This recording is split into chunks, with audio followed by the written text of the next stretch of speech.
Hello, and welcome to Podcast DX, the show that brings you interviews with people just like you, whose lives were forever changed by a medical diagnosis. I'm Lita. I'm Ron. And I'm high on life. Or Jean. Oh, yeah, that too.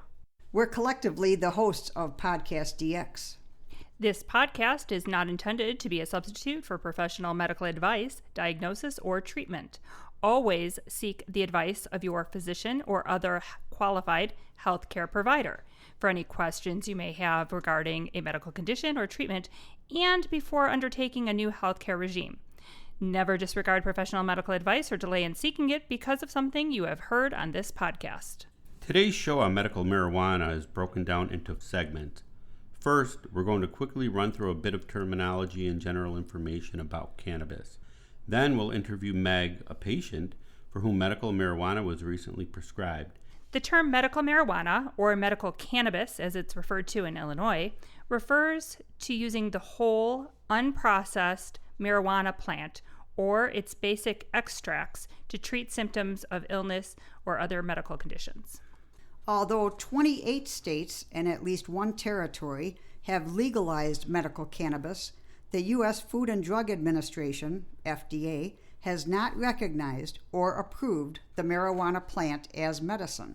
However, the scientific study of the chemicals in marijuana, called cannabinoids, has led to at least 2 FDA-approved medications that derived from the cannabis plant. Little hypocritical there then. Additionally, prescription medications derived from cannabis and synthetic forms of cannabinoids are available in other countries. The FDA requires carefully conducted studies, called clinical trials, in hundreds to thousands of human subjects to determine the benefits and risks of a possible medication. So far, researchers haven't conducted enough large-scale clinical trials that show that the benefits of the marijuana plant, as opposed to its cannabinoid ingredients, outweigh its risks in patients it's meant to treat. A CBD-based liquid drug to treat certain forms of childhood epilepsy is being tested in clinical trials, but isn't yet FDA approved. There are many chemicals in the plants that we use as medicine. Examples: morphine, codeine, nicotine, quinine, caffeine, atropine, willow bark, aspirin, just to name a few. Nicotine is a medicine? Well, that's a whole nother subject, but yes, it can be. Nabiximols or Sativex is just one prescription medication that was derived from the cannabis plant. It is an aerosolized mist for oral administration and contains a near 1-to-1 ratio of CBD and THC. Okay, before we get into what CBD and THC are, let's run through a few basics. Cannabis sativa is an annual herbaceous flowering plant originally indigenous to Asia. There's a bit of a controversy in terms of the scientific classification. For our purposes, there are 3 subspecies of cannabis: Cannabis sativa, Cannabis indica, and Cannabis ruderalis. And I may not have pronounced that correctly. Each of these subspecies has its own characteristics. Right. Sativa strains are thought to be invigorating, improve energy, increase focus. They tend to have a spicier and sweet smell. Generally, they have a higher THC to CBD ratio.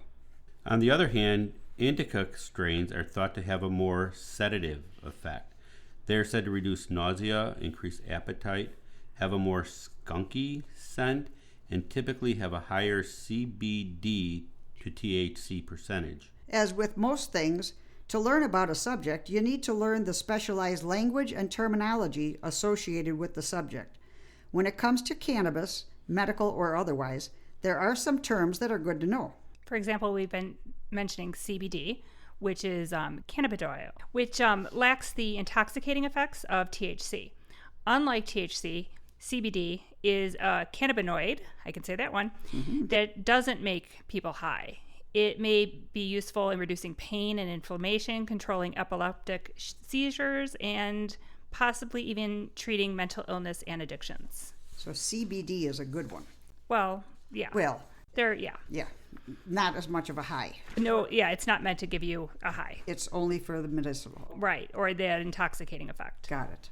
The body also produces its own cannabinoid chemicals. They play a role in regulating pleasure, memory, thinking, concentration, body movement, awareness of time, appetite, pain, and the senses like taste, touch, smell, hearing, sight. Right. And THC, which is a tetrahydrocannabinol. THC is a lipid, and it's found in cannabis. THC can increase appetite and reduce nausea, and it also can reduce or decrease pain and inflammation, such as swelling and redness too, and it can help with muscle control problems. And intoxication is defined as a temporary state of diminished physical and mental control. Some typical intoxicating agents are alcohol, liquor, certain drugs, or other substances. Right. So we said like THC has an intoxicating effect. Right. Okay. So the term mind altering refers to chemicals which produce mood changes or which give you a sense of heightened awareness. Okay. And to wrap our segment up, psychoactive chemicals are substances which have a profound or significant effect on the mental processes. You can take medicinal cannabis orally, topically, transdermally, or sublingually, which is under the tongue, or it can be inhaled. Allow me to introduce Meg. Meg is an artist who resides in Illinois. She has recently been prescribed medical marijuana. Hi, Meg. Hi, Meg. Hi. In some states, you simply need to take your state-issued ID card and a prescription to a dispensary in order to obtain medical cannabis. Is that the case in Illinois? Not exactly. The Medical Cannabis Patient Registry Program allows people who are diagnosed with a debilitating medical condition and their caregivers to register with the Illinois Department of Public Health in order to obtain access to the cannabis for medical use. So in Illinois, you need to apply for the Medical Cannabis Registry ID card. Oh, okay. Well, how does somebody apply for the ID card? There are 5 basic routes to which you can apply for the card. The process is a bit different for terminal patients, minors, and for veterans who are receiving treatment at a VA facility. And you don't fall into any of those categories, do you? No, I am in the 3rd category of everyone else. So what's the process like for everyone else? Well, you can either work through the paperwork on your own, contact the center or your local health department for assistance to complete the process. And what is that process like? I went with a company that walks you through the process. I had my first appointment with a physician on January 30th, and from there I had to do a video appointment, which I had on February 5th.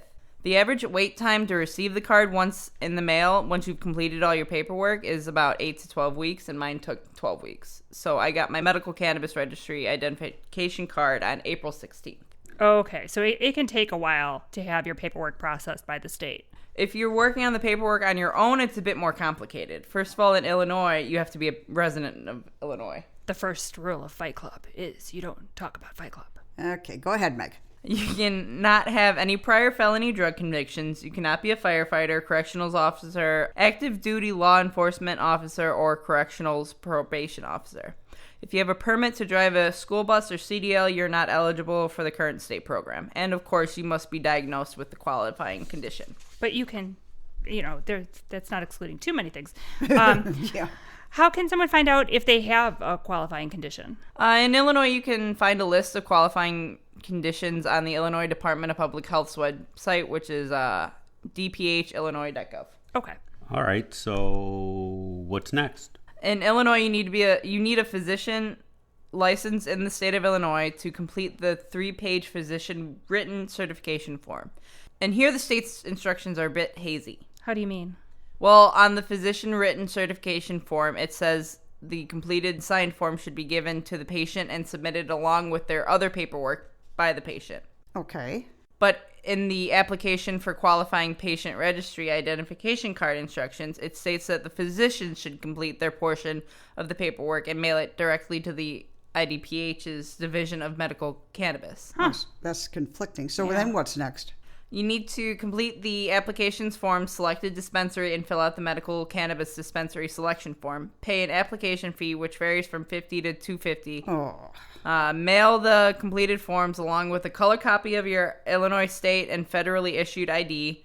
Color photograph similar to a passport photo, a copy of 2 documents that establish your residency, like utilities, bills, and leases, and get a fingerprint-based background check, and submit the receipt for the fingerprint scan along with everything else to the DPH. Wow, the grass is certainly greener in states that only require a state ID and a prescription. Ba-dum-bum. Yeah, you do the hokey pokey. So then you take your card to the dispensary and pick up your medical cannabis? Yeah, basically I'm allotted 2.5 ounces every 2 weeks. So they keep track of it on their computers, what I purchase, how much the amount is, and it tracks the weeks. Okay, sure. See. I'm exhausted just hearing about the process. I mean, seriously, that's a lot of steps to go through. It's Illinois. The state of Illinois. Yeah, I guess. Has the medical cannabis help ease the symptoms of your medical condition? Part